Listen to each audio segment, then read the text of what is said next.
First, I'd like to say thank you to all of my subscribers and for watching my videos. This is my E46 that I just purchased. Basically, I purchased this so I can take it all apart and make videos. I've already had a request for rear brakes and front brakes, so I'm going to try to make a video for that this weekend for a complete disassembly and reassembly of the brakes. I thought maybe I'd just do a little bit of a walk around on my 328 and some issues that I have myself. One is going to be that the spare tire well's actually pushed in. Must have been hit at some point. There is a little bit of damage to the driver's door. A little bit of a scrape. The previous owner said somebody backed into him. And I have a seat that's torn up a bit. The seat heater still works, but still it's torn up a bit. I'll probably do a video on replacement of the seat leather. The rear door doesn't open very well. Probably a result of the last, of the accident. I have the door panel's a little chewed up. Maybe a dog got at it or something like that. Hopefully I can find a used one to install. You know, it's a little bit dirty, so we'll be cleaning it up and seeing how nice I can make it. Well, it looks like I got a little bit of water there. Interesting. I'll have to see where that might have come from, although I don't see anything wet any other place. And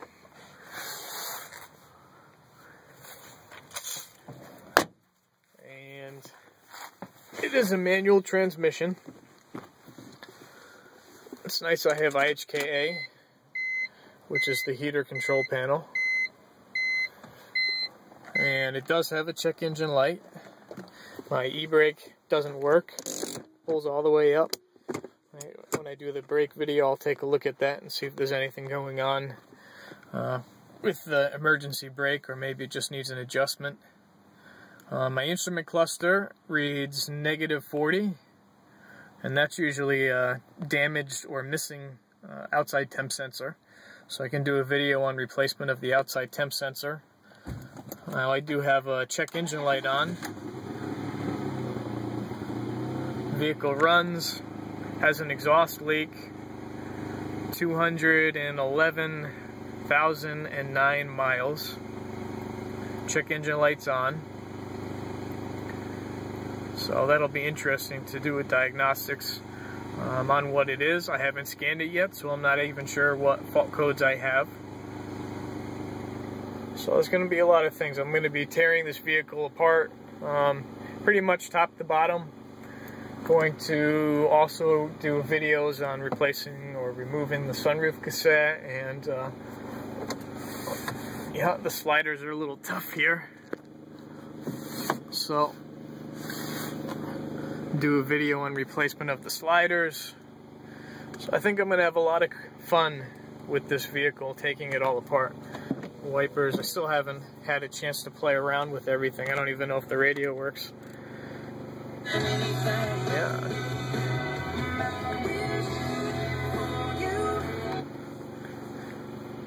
So if you have any specific requests for videos, you just have to let me know. Let's take a look in the engine compartment.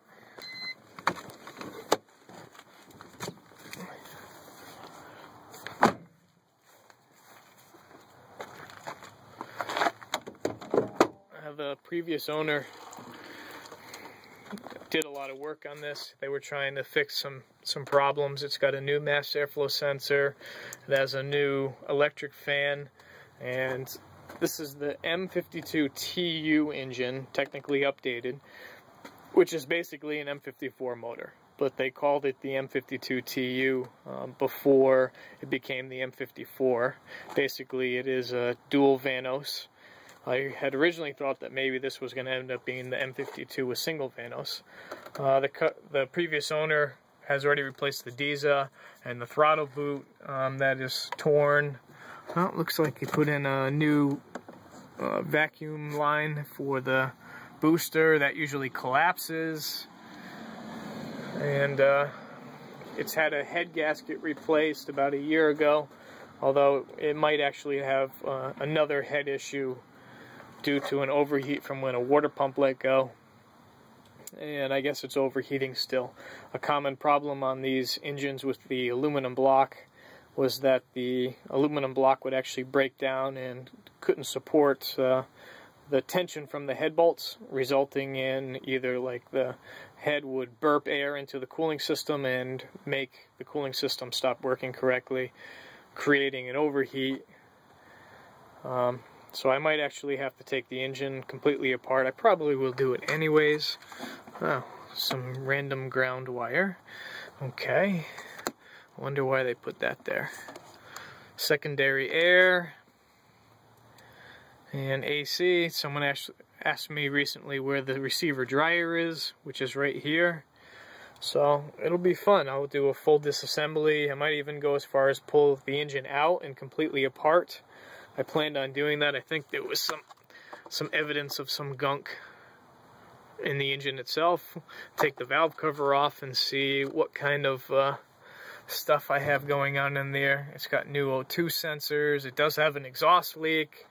The bumper's a little damaged. It's held on by a zip tie. A little bit of rust.